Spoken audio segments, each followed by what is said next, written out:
الحمد لله وكفى وسلام على عباده الذين اصطفى والصلاة والسلام على رسوله المجتبى صلى الله تعالى عليه وعلى آله وأصحابه وبارك وسلم تسليما كثيرا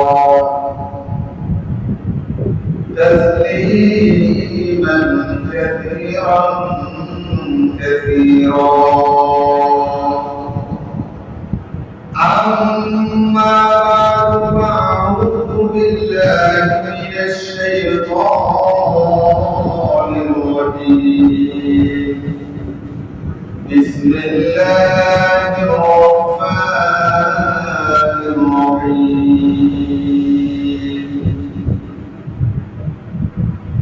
إن أول بيت هدي للناس للذي ببكة مباركا وهدى للعالمين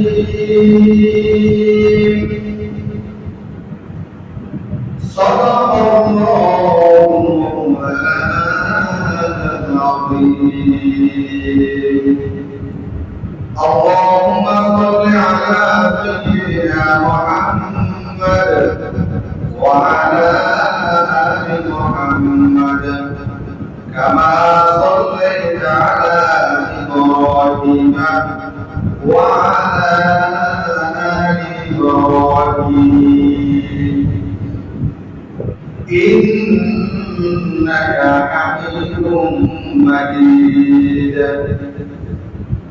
اللهم بارك على محمد وعلى آل محمد كما باركت على إبراهيم وعلى آل إبراهيم إنك حميد مجيد سبحانك لا علم لنا إلا ما علمتنا إنك أنت العليم الحكيم رب زدني علما رب اشرح لي صدري ويسر لي أمري واحلل عقدة من لساني يفقهوا قولي محمد العزة والجلال ارشاد دربار وشكر كل شكر عليه المحمد رب العالمين দুনিয়ার সমস্ত ব্যস্ততা থেকে আমাদেরকে ফারাক করে জুমার সালাত আদায়ের উদ্দেশ্যে মসজিদে আসার তৌফিক দান করেছেন সেই জন্য জবানে বলি আলহামদুলিল্লাহ। আজকে জিলকদ মাসের 1 তারিখ। আজ থেকে আমাদের আলোচনার বিষয় শুরু হবে প্রশ্ন থেকে। আমি যে আয়াতটা তেলাওয়াত করেছি এই আয়াতটা হচ্ছে সূরা আলে ইমরানের 96 নম্বর আয়াত। এই আয়াতের মধ্যে আল্লাহ পাক বলেন ইন্না আউওয়ালা বাইতিন উদিয়া লিন-নাস, নিশ্চয় আমার প্রথম যে ঘরটাকে বানানো হয়েছে মানুষের জন্য লাল্লাযী বিবাক্কা, আর এই ঘরটা হচ্ছে মক্কা শহরে তথা মক্কা শহরে। এই মক্কা কেন বলা হয়েছে? এখানে তার অসংখ্য অমূল্য বার্তা আছে। আমার জানা মতো নির্বাচিত 19টা বাক্যা শব্দ সম্পর্কে আছে। সবগুলো যদি বলতে যাই আমাদের আলোচনার বহুগুলো আলোচনা হবে না, সেই জন্য উল্লেখযোগ্য একটা ব্যাখ্যা করব ব্যাখ্যা শব্দ। আল্লাহ পাক বলতেছে নিশ্চয় পতঙ্গ যে ঘরটাকে বানানো হয়েছে মানুষের হেফাজতের জন্য ব্যাখ্যা শব্দ। ব্যাখ্যা শব্দ অর্থ হচ্ছে ধ্বংস করা, প্রতিহত করা, প্রতিরোধ করা। যারা এই শহরকে ধ্বংস করতে চাইবে, এই শহরকে আক্রমণ করতে চাইবে, আল্লাহ পাক তাদেরকে চিরতরে দুনিয়া থেকে ধ্বংস করে দেবে এবং আখিরাতের মধ্যে তাদের ধ্বংস বিভাজ্য, অর্থাৎ তাদেরকে জাহান্নামে নিক্ষেপ করা হবে।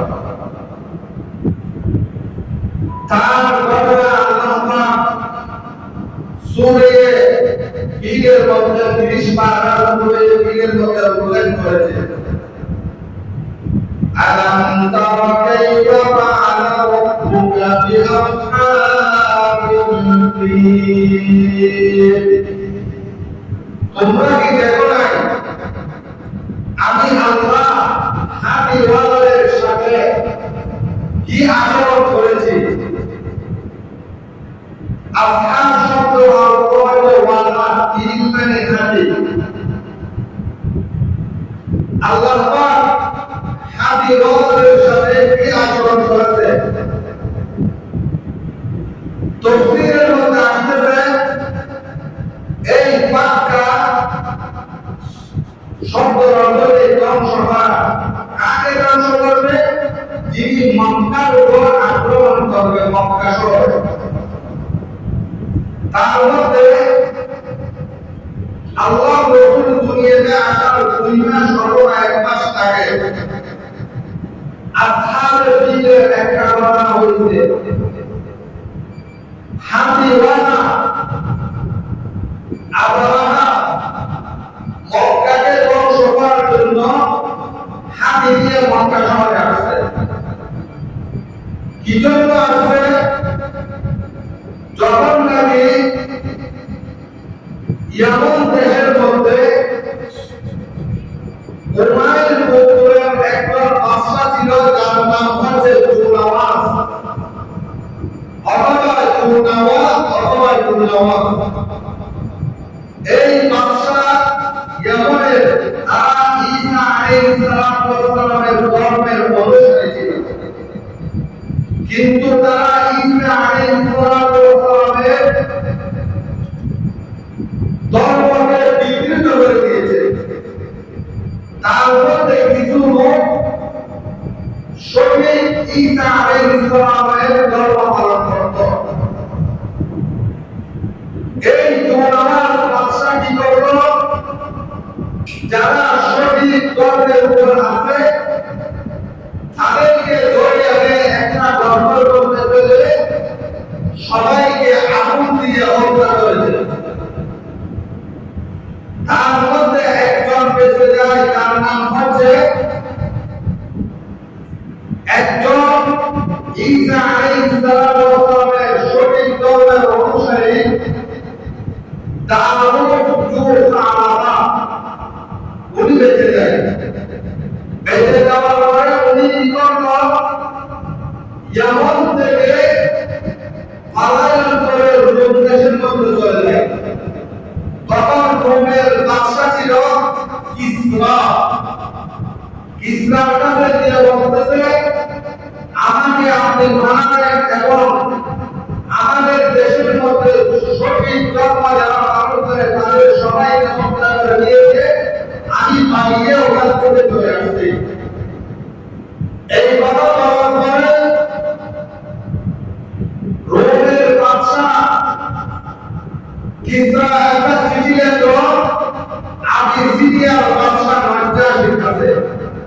যেহেতু আবিসিনিয়া এটা ইয়ামানের পাশাপাশি দেশ ছিল, তখন আবিসিনিয়ার বাদশা কাছে চিঠি লিখলো, রোমের বাদশা কিসরা আমাদেরকে সাহায্য করো এবং ইয়ামান দেশের মধ্যে জুলুম অত্যাচার হচ্ছে, মানুষকে দমন করতে নামাজ তাকে প্রতিহত করো। তখন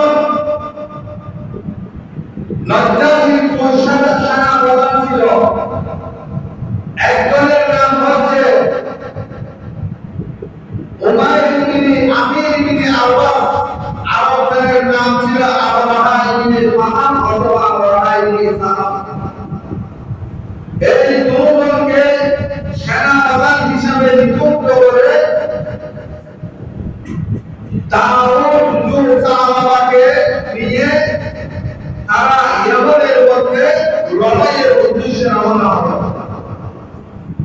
ওখানে যাওয়ার পরে লড়াই করতে করতে জুলসালাব এবং তার সৈন্যরা আল্লাহ পাকের পক্ষ থেকে তাদের হাতের মধ্যে লজ্জিত হয়ে পরাজয় স্বীকার করে নিল। পরাজয় স্বীকার করার পরে ইয়ামান দেশের মধ্যে আমির ইবনে আব্বাস এবং আবরাহা ইবনে ফাহাম দুজন ইয়ামান দেশের মধ্যে থাকা আরম্ভ করল। কিছুদিন যাওয়ার পরে তাদের মধ্যে ক্ষমতার দ্বন্দ্ব লেগে গেল। ক্ষমতার দ্বন্দ্ব লাগার পরে তারা দুইজন হয়ে গেল, একজনের পক্ষে কিছু আরেকজনের পক্ষে কিছু। দুইজন হওয়ার পরে তারা একজন আরেকজনকে বলল, আমরা দুইজনের ক্ষমতার দ্বন্দ্বের কারণে জনগণকে কতল করা, এটা হত্যা করা, এটা মহাপাপ হবে আমাদের জন্য। আমরা দুইজনে লড়াই করবো, লড়াইয়ের মধ্যে যেই জয় হবে তাই ক্ষমতার মস্তকের মধ্যে বসবে। তখন তারা দুজন লড়াইয়ের জন্য প্রস্তুত করো, লড়াই শুরু করো। লড়াই শুরু হওয়ার পরে আবরাহা ইবনে ফাহাম লড়াইয়ের মধ্যে পরাজয় হওয়ার অবস্থা। এমন অবস্থায় তার একজন গোলাম ছিল নিকলাস, তার নাম হচ্ছে উকুদা। সেই বিকর্ণ পিছন থেকে আমির ইবনে আব্বাসের উপর হামলা করে তাকে দুনিয়া থেকে হত্যা করে দিল। হত্যা করে দেওয়ার পরে ক্ষমতার মসনদ যেটা আছে এটার মধ্যে আবরাহা ইবনে ফাহাম বসে গেল। আবরাহা ইবনে ফাহাম যখন ক্ষমতার মসনদে বসলো, এই কথা যখন আবিসিনিয়ার বাদশা নজ্জাশী যখন শুনল, তখন নজ্জাশী কি করলো, একটা চিঠি পাঠাইল তার কাছে। আমি তো তোমাকে ওখানে যুদ্ধের জন্য পাঠাইছিল, তুমি ক্ষমতার মসনদে কেন বসছো, ওইদিকে তোমাকে হত্যা করা হবে। এই চিঠি পাওয়ার পরে আবরাহার খুবই খারাপ ছিল। সেই কি করলো, ইয়ামানের কিছু মাটি এবং তার মাথার চুল এবং কিছু হাবিয়ে নিয়ে মানুষকে পাঠাইল, আরেকটার সাথে চিঠি দিল নজ্জাশীর কাছে। সেই আবরাহা জানতো নজ্জাশীর সাথে যুদ্ধ করে সেই কখনো কামিয়াব হতে পারবে না, জিততে পারবে না। সেই জন্য সেই চালাকি করলো। চালাকি করার পরে ওই চিঠিতে সেই লিখতেছে, আমি আপনার গোলাম হিসাবে থাকতে চাই, যেমন দেশের মধ্যে আপনার হুকুমত চলবে, আপনি যেটা চান। এইটা চিঠিটা হওয়ার পরে নজ্জাশী বলতেছে মনে মনে, সেটা আমার গোলামের মতো হয়ে থাকতে চাই, তাকে ইয়ামানের বাদশা বানিয়ে দেওয়া, এটাই ভালো। তখন সে একটা চিঠি লিখলো তার কাছে, আমি তোমাকে ইয়ামানের বাদশা হিসেবে নিযুক্ত করলাম। তার চালাকি নজ্জাশী এটা বুঝতে পারে নাই। কিছুদিন যাওয়ার পরে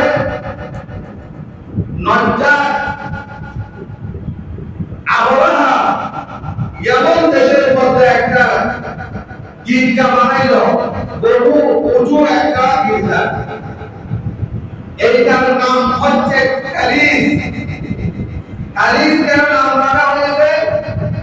এইটা যখন নাকি উপরের দিকে চাইবে তখন মাথার টুপি পড়ে যায়, এত উঁচা লম্বা ছিল।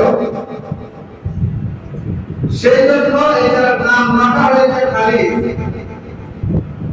তখন নাজ্জাশীর কাছে একটা চিঠি লিখলো, মনির বাদশা, আমি আপনার জন্য একটা বড় গির্জা বানাইছি, এই গির্জার মধ্যে আপনি আসেন এবং ইবাদত করেন। এখন পরে দেখতেছে তার গির্জার মধ্যে একটি কে যেন পায়খানা করে দিয়েছে। পায়খানা করে যাওয়ার পরে সেই দুনিয়ার মানুষকে বলতেছে, তোমরা কাবার মধ্যে হজ করার জন্য যাইও না, এখানে যদি হজ করলে কাবায় গেলে হজ করার পাওয়া যাবে, এইখানে হজ পাওয়া যাবে। দূরে করি নাউযুবিল্লাহ। আমাদের দেশে আজ থেকে কিছুদিন আগে, 2-4-5 বছর আগে, ঢাকার নবাবপুরের মধ্যে মুবারক আলী নামে একজন মানুষ একটা বাইতুল্লাহ করেছিল। আপনারা শুনেন কিনা জানি না। উলামায়ে কেরামের প্রতিরোধ এবং প্রতিহতের মাধ্যমে ওই নবাবপুরের কাবাকে ধ্বংস করা হয়েছে। সেই জন্য পৃথিবীর হক্কানি উলামায়ে কেরামের সর্ব অবস্থায় একটা জিনিস মনে রাখতে হবে, যদি না হক কোনো কিছু হয় তার বিরুদ্ধে প্রতিরোধ করে তোলা, তারকে প্রতিহত করা। সেই যদি তাওরার পাপ হয়, ওনার পাই হয়, তাহলে তাদেরকে ইসলামের জন্য, ধর্মের জন্য ছাড় দেওয়া হবে না। নূহ আলাইহিস সালাম নিজের সন্তানকে ছেড়ে দিয়েছিলেন, তুমি আমার সন্তান হতে পারবে না, তুমি আমার ধর্মের, আমার আল্লাহর ধর্মের বিরুদ্ধে করো। আমার নবীর সন্তান হয়েছে, কি হয়েছে, কোনো সমস্যা নাই, আমি তোমাকে দুনিয়া থেকে চিরতরে নিস্তেনাবুদ করে দেওয়ার জন্য আল্লাহর কাছে দোয়া করব। চুকানা তবিয়ত বেকুলার পয়গম্বর ফাতে ইবরাহিম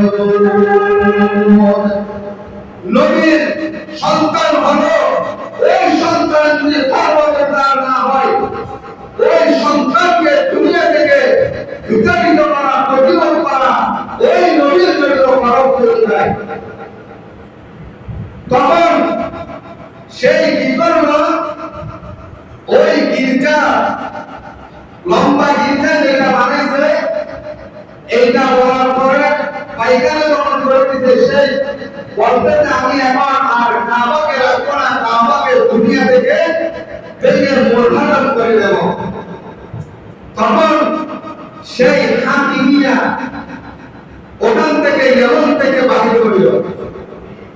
বাহির হওয়ার পরে বিপুল যখন আসলো, আসার পরে তাকে প্রতিরোধ করার জন্য মাস বংশের একজন মানুষ, তার নাম হচ্ছে জুলফার, সেই তার সাথে লড়াই শুরু করলো। আল্লাহ পাকের হুকুম জুলফার পরাজয় হয়ে গেল। আস্তে আস্তে যখন কিছু দূর আসলো, তার সাথে আবরাহার সাথে আবার লড়াই শুরু হলো। লুফাই নামে একজন মানুষ, লড়াই শুরু হওয়ার পরে লুফাইও পরাজিত হওয়ার, লুফাইকে তারা বন্দী করে ফেলল।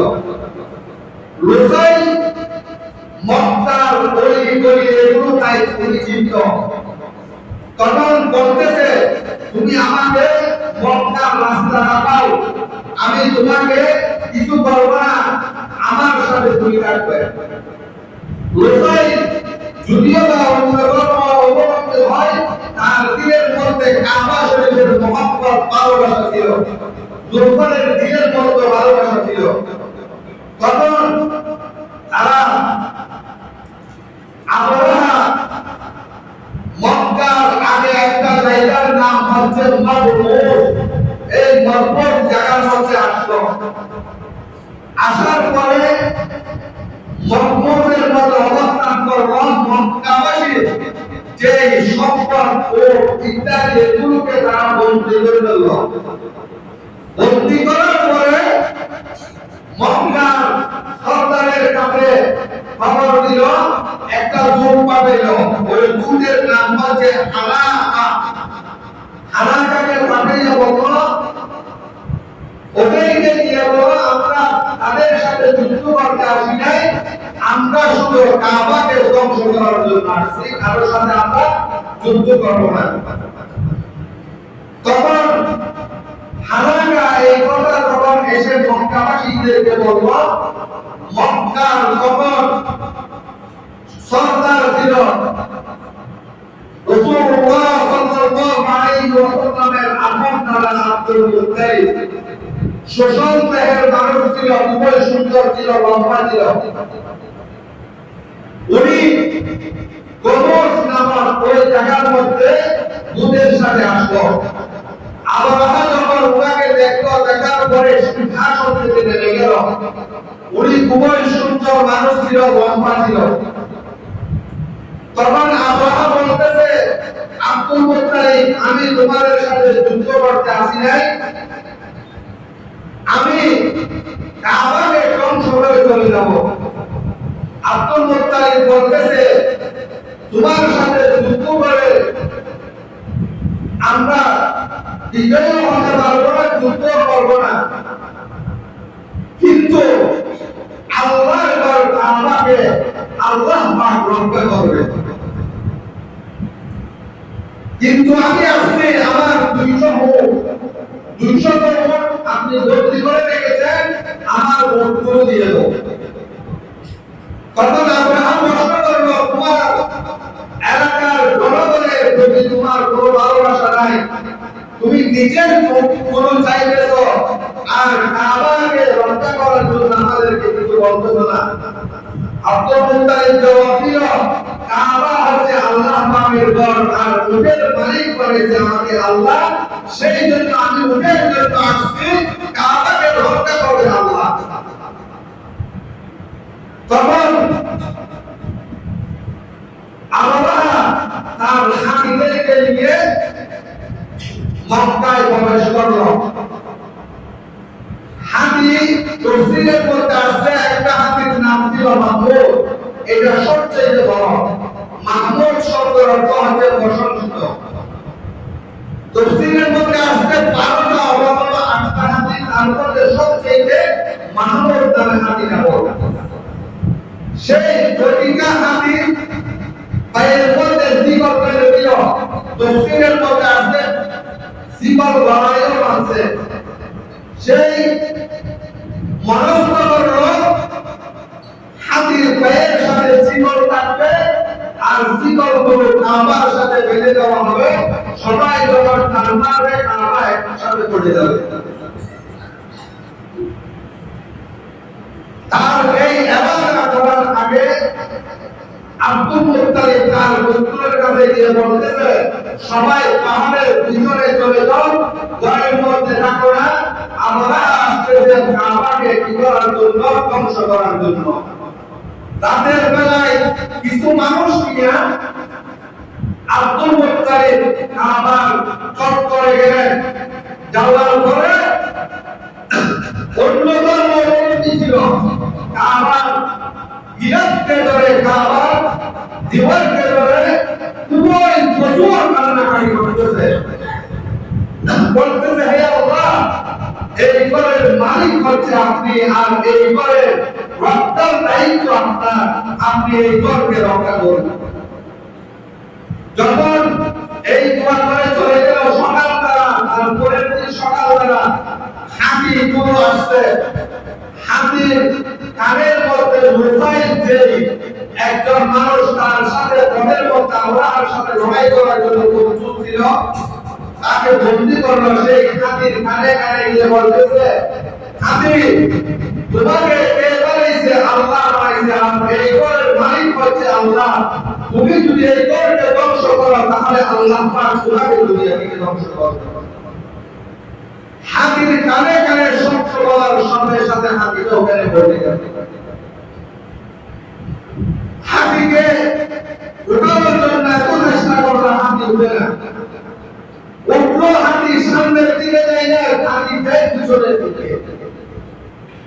আল্লাহ পাক ওই সময়ের মধ্যে وَأَرْسَلَ عَلَيْهِمْ طَيْرًا أَبَابِيلَ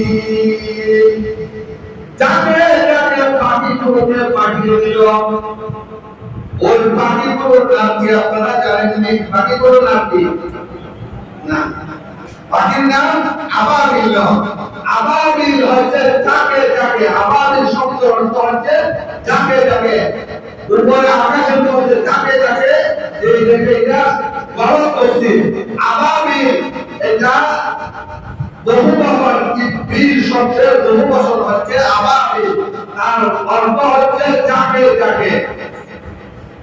আল্লাহ পাক যাকে যাকে পাখিগুলোকে পাঠাইছেন, আর প্রতিটা পাখিকে মোষের তালের মতো তিনটা করে পাথর দিয়েছে। একটা ফুলের মধ্যে, দুইটা পায়ের মধ্যে। ওই পাখিগুলো যাকে যাকে আসতে লাগলো, এবং ওখান থেকে মোষের প্রতিটা অন্তরের মধ্যে লেখা ছিল, পাথরের মধ্যে কোন পাথরটা কোন দুশমনের গায়ে ফেলবে তাদের নাম খোদাই করে আল্লাহ পাক ওখানে লিখে দিয়েছে। এইভাবে এমন ভাবে পাথর পড়তেছিল ছোট ছোট, যার যেদিকে পড়ে একদম লাকড়ি যেরকম জ্বালানোর পরে ছাই হয়ে যায়, ওইভাবে পাথর যেখানে পড়ে ওইটা হাতি এবং মানুষ যেটা একদম ছাইয়ের মতো হয়ে যায়।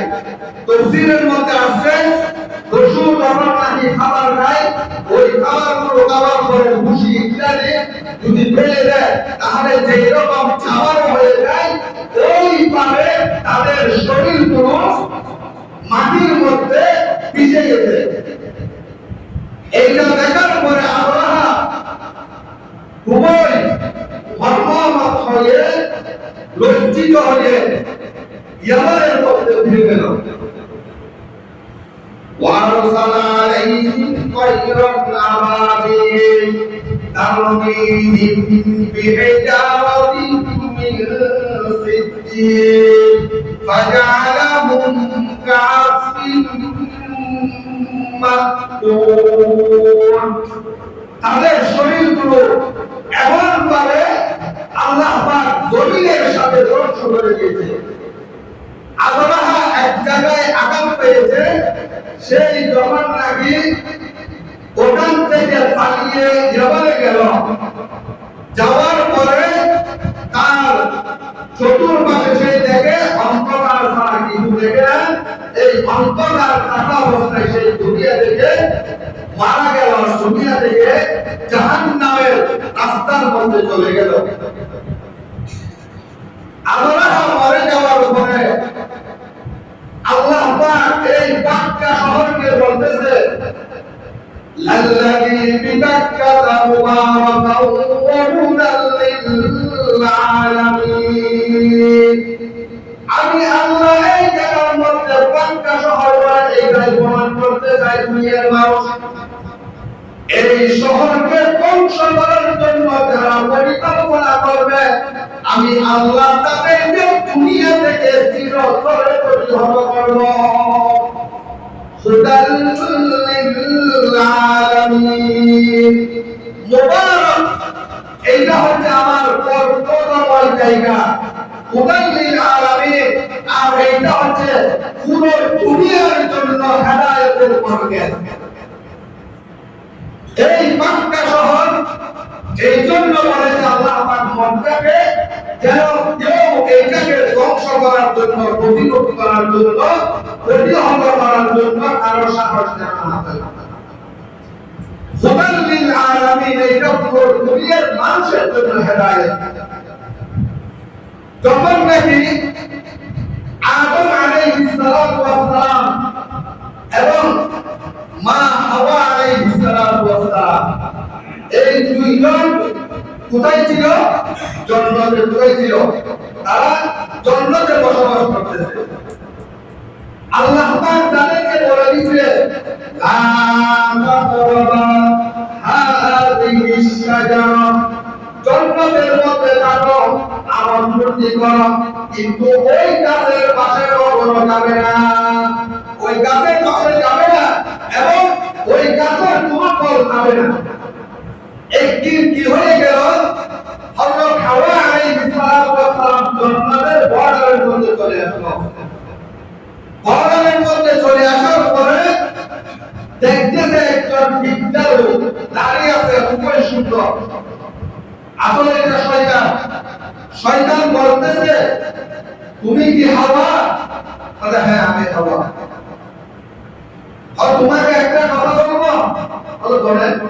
তুমি এই লোকটা তো খুবই নরম হয়, আর উনি তো একজন বুড়া, সেজন্য আরো নরম। বলতেছে আল্লাহ পাক তোমাদেরকে জান্নাত থেকে বাহির করে দেবে। তোমরা জান্নাতে থাকতে চাও না? বলে হ্যাঁ চাই। বলে তাহলে ওই গাছের একটা ফল খাবে, যদি ফল না পাও তাহলে এখান থেকে বাহির করে দেবে। আর আল্লাহ পাক ফল না খেতে জন্য মারা করছে, যদি ফল খাও তাহলে এখানে থেকে যেতে হবে, বাহির হতে হবে না। এখন হাওয়া ইসলাম মনে পারছে হ্যাঁ হাওয়া হলো এটা হতে পারে, সেই জন্য ওখান থেকে একটা ফল নিয়ে সেই খাইতেছে। খাইতে খাইতে সেই গেল আদম আলাইহিস সালামের কাছে। শয়তান বলে দিচ্ছে এটা এই ফলটা তোমার স্বামী আদমকে খাবে না, কিন্তু ওনাকে এই ফলের ব্যাপারে কোনো কথা বলবে না। তখন ওনার কাছে ফলটা তখন নিয়ে গেল, উনি ফলটা খেয়ে ফেলল। এখানে কি আদম আলাইহিস সালামের দোষ আছে? এখানে আদম আলাইহিস সালামের দোষ আছে? কোনো দোষ নাই। আহলে সুন্নাহ ওয়াল জামাতের আকীদা ওয়া মা'সিয়াতির রাসূল, সমস্ত রাসূল হচ্ছে নিসবা, সমস্ত নবীরা হচ্ছে নিসবা। তখন এই ফল খাওয়ার সাথে সাথে মামিয়াদের যে প্রতি মাসে একটা অসুস্থতা হয়, পেরিট হয়, এটা হাওয়া আলাইহিস সালামের হয়ে গেল, কাপড় খুলে গেল এবং আদম আলাইহিস সালামের জান্নাতের কাপড় খুলে গেল। খুলে যাওয়ার পরে আদম আলাইহিস সালাম পুরো পাতা দিয়ে নিজের লজ্জাটা ঢেকে দিল।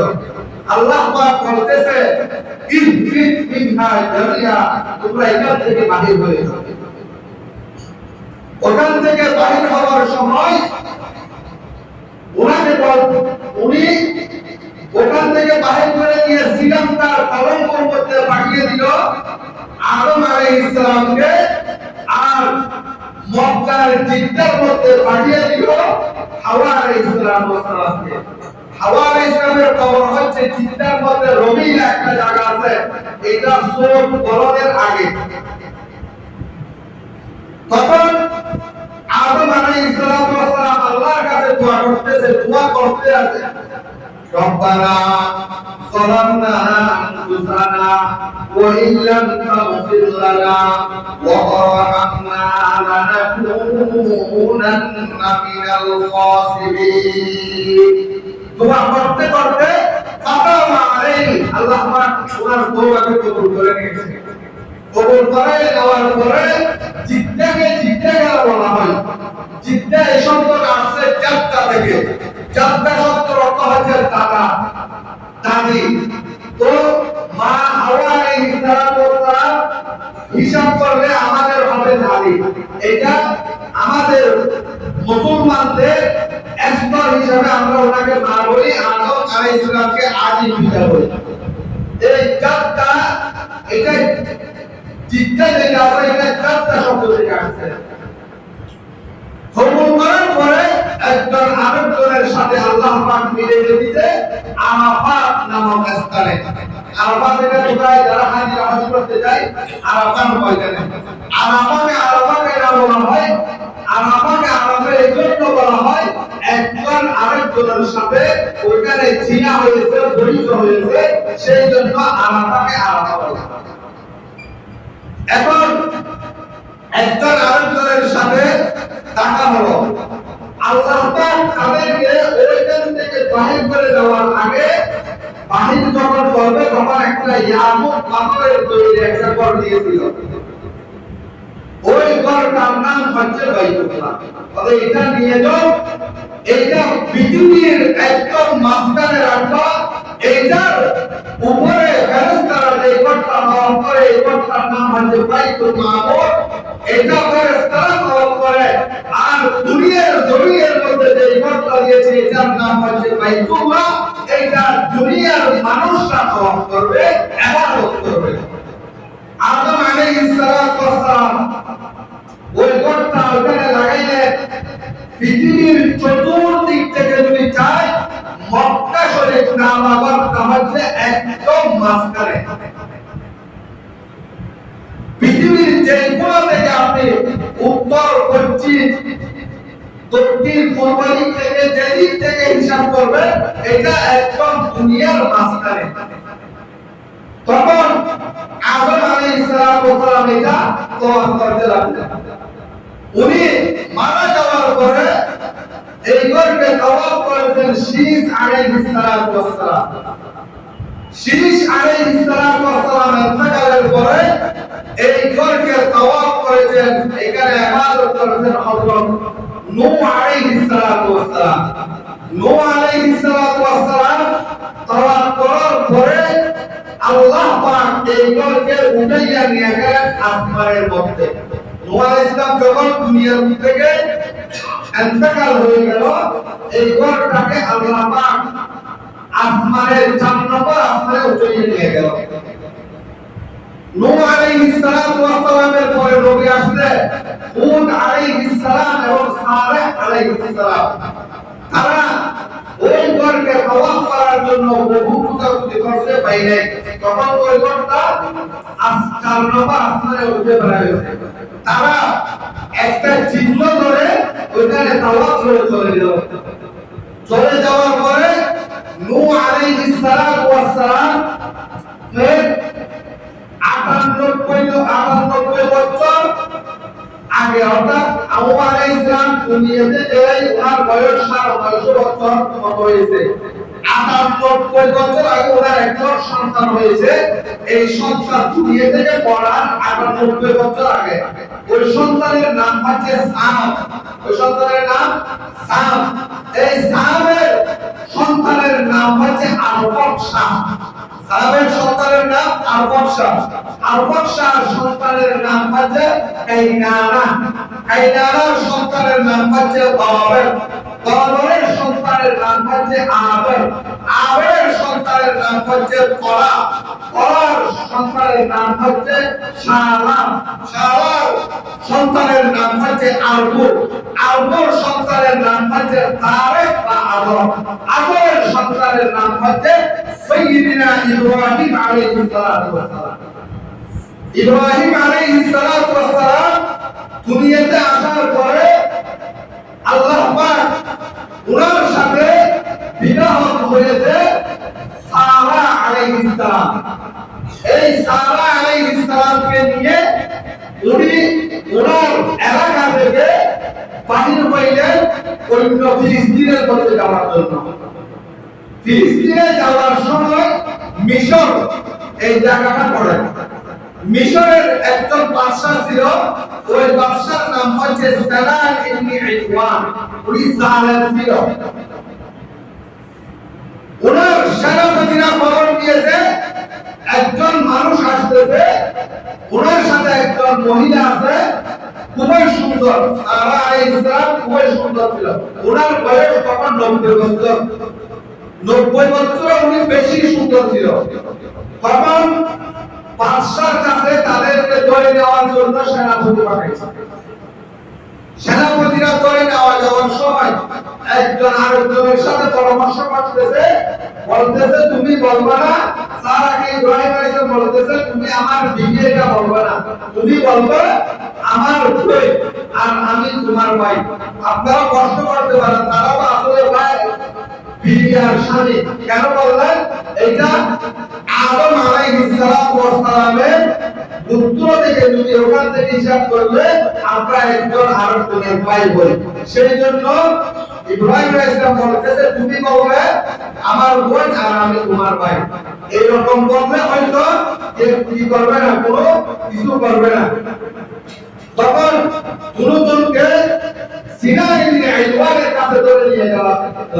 সিনার ইবনে আইওয়ান বলতেছে তোমরা কে কার কি, তখন বলতেছে উনি আমার ভাই আমি ওনার বোন।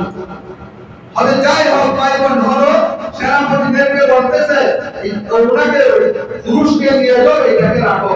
সে এরাদা করছে সারা আলাইহিস সালাম ওয়াসসালামের সাথে অপকর্ম লিপ্ত হবে। নাউযুবিল্লাহ বলে। এখন সারা আলাইহিস সালামের সাথে অপকর্মে লিপ্ত হওয়ার জন্য ওনাকে একটা ঘরের মধ্যে নিয়ে গেল। এদিকে ইব্রাহিম আলাইহিস সালাম খুবই পেরেশান, শামিত। সাথে সাথে উনি আল্লাহর কাছে নামাজের জন্য দাঁড়িয়ে গেল। এখন স্বামী এখন আল্লাহ পাক বলতেছে তুমি ভয় পাইও না, উনি কিছু করতে পারবে না। তারপরে ওরা বোধ আসতেছে না, সেই জন্য আল্লাহ পাক বলতেছে তুমি যেখানে দাঁড়িয়েছো ওখান থেকে তোমার জন্য দিওয়ার সব কিছু সরাইয়া এখানে আমি তোমার চোখে যেন দেখে গাছপালা সব কিছু সরিয়ে দিলাম। সারার সাথে কি করবে তুমি সব কিছু দেখো। ওইখান থেকে হযরত ইব্রাহিম আলাইহিস সালাম সব কিছু দেখতেছে। সারার সাথে যখন অপকর্ম করতে যাবে এই অবস্থায় আল্লাহ পাক সিনার ইবনে আইওয়ানের সমস্ত পা এবং হাত মাটির মধ্যে নামিয়ে দিল। সেই সারাকে বলতেছে তুমি আল্লাহর কাছে দোয়া করো, আমি তোমার সাথে অপকর্ম করব না, তোমাকে ছেড়ে দেব। সারা দোয়া করছে, আল্লাহ পাক ওনাকে আবার ছেড়ে দিয়েছে। কিন্তু শয়তান দোষ হয় না, শয়তান আবার অপকর্ম করার জন্য সারা আলাইহিস সালামের সাথে আবার কি করলো লিপ্ত হওয়ার জন্য অপকর্ম করার জন্য চাইতেছে। এমন অবস্থায় আল্লাহ পাক আবারও তাকে তার হাত এবং পা মাটির মধ্যে নামিয়ে দিল। আবার দোয়া করতে আল্লাহ পাক ছেড়ে দিল। দ্বিতীয়বার আবার অপকর্ম করার জন্য বলতেছে, তখন আল্লাহ পাক তাকে আবারও কি করছে মাটির মধ্যে হাত পা গুলো নামিয়ে দিল। তখন সে আবারও দোয়া করার জন্য বলতেছে, সারা একটা বলতেছে আমি এটার দোয়া করবো, এরপরে যদি আবার করতে যাও আর দোয়া করবো না। তখন সেই আর কিছু করলো না। হযরত ইব্রাহিম আলাইহিস সালাম ওইগুলো সব দেখতেছে। তখন সেই বলতেছে সিনার ইবনে আইওয়ান তুমি একজন বুজুর্গ মহিলা, আমি তোমার খেদমতের জন্য আমার ঘরে একজন দাসী আছে, একজন মাইয়ে, ওনার নাম হচ্ছে হাজেরা, ওনাকে তোমার সেবার জন্য দিয়ে দিও। হাজেরাকে নিয়ে ইব্রাহিম আলাইহিস সালামের কাছে আসলো। সারা বলতেছে ও আমার স্বামী, আপনার তো কোনো সন্তান নাই, আমারও কোনো সন্তান নাই, সন্তান হচ্ছে না, আপনি ওনাকে বিবাহ করেন, বিবাহ করলে হয়তো সন্তান হবে। তখন ওনাকে বিবাহ করলেন। বিবাহ করার পরে কিছুদিন যাওয়ার পরে ওনার গর্ভে সন্তান আসলো। তখন সতীত্ব সন্তান আসার পরে সেই কি করতেছে ওনার সাথে ঈশ্বর করতেছে। তখন ঈশ্বর করে আল্লাহর কাছে পছন্দ করে বলে দিল তোমার যদি সন্তান হয় আমি তোমার কানটা ছিদ্র করে দেবো, তোমার কানের মধ্যে শিকল পরিয়ে দেব। শপথ করে ফেলেছে। শপথ করার পরে এটাই ইব্রাহিম শুনছে। ইব্রাহিম বলতেছে তুমি এরকম কেন বলছো? আমি আল্লাহর কাছে ক্ষমা চান, আমি ক্ষমা চাই আর করবো না। ঠিক আছে, আল্লাহর কাছে তুমি ক্ষমা চাও, তুমি একটা চুম্বক লোহা নিয়ে ওনার কানের মধ্যে কি করো ছিদ্র করে একটা শিকল করিয়ে দাও, ছোট একটা শিকল। তো এটা ওই যে সর্বপ্রথম মহিলারা যে কানের মধ্যে দিবে, কানের মধ্যে হামফুল দেয়, কানের ফুল, এইগুলো আসছে ওখান থেকে সর্বপ্রথম। এখন এই কানের যখন ফুলগুলো দিছে কানের মধ্যে তখন আরো সুন্দর লাগতেছে। সারা হাজেরা আলাইহিস সালাম আবার উনি আবার সমর্থন বলেছে তোমার যদি সন্তান হয় তোমার পায়ের উপর আমি দিয়ে রাখবো, শিকল লাগাবো। এইটাই ইব্রাহিম আলাইহিস সালাম তখন শুনলেন, শোনার পর তুমি আবার পছন্দ করছো, সমর্থন করছো, তাহলে একটা কাজ করো, বড় শিকল না ছোট কিছু লাগাও, শিকল লাগাও। তখন ছোট কিছু শিকল লাগাই দিলেন, যেটা মহিলারা নৌকর করে এইটা সর্বপ্রথম ওখান থেকে আসছে। আবার সায়ে নৌকর করতে বলে ভেগা পুরুষদের সামনে যাওয়া যাবে না, যেই মানুষের সাথে আপনার সামনে মহিলার সাথে দেখা করা খারাপ, ওই মহিলা ওই পুরুষের সামনে নফর করে যাওয়া হারাম। যারা দেখার জন্য যায় তাদের সামনে যেতে পারবে। ইব্রাহিম আলাইহিস সালাম ঘরের মধ্যে বসা ইব্রাহিম আলাইহিস সালামের অভ্যাস ছিল মেহমান ছাড়া খানা খাইতেন না। অমত অবস্থায় এক তফসিরের মধ্যে আসতেছে 4 জন 8 জন অথবা 12 জন মেহমান চলে আসলো। আসলে তারা মেহমান না, ফেরেশতা। তখন আসার পরে ইব্রাহিম আলাইহিস সালাম একটা গরুর বাবদ তাদের জন্য গুনাহ করলো। গুনাহ করার পরে তাদের সামনে দিল। দেওয়ার পরে তারা হাত পাঠাই না। তখন উনি ভয় পেয়ে গেছে। উনি ভয় পাহাড় কাছে আমি এই কাজ করে জারিয়ার মধ্যে আছে অর্থাৎ বড় যাবে সেটা। এখন উনি ভয় পেয়েছে। তখন ফেরেশতারা জিজ্ঞাসা করতেছে আপনি কি ভয় পাচ্ছেন? ইব্রাহিম আলাইহিস সালামকে প্রশ্ন করেছেন না, কিন্তু আল্লাহ পাক এটা দুনিয়ার মানুষকে দেওয়া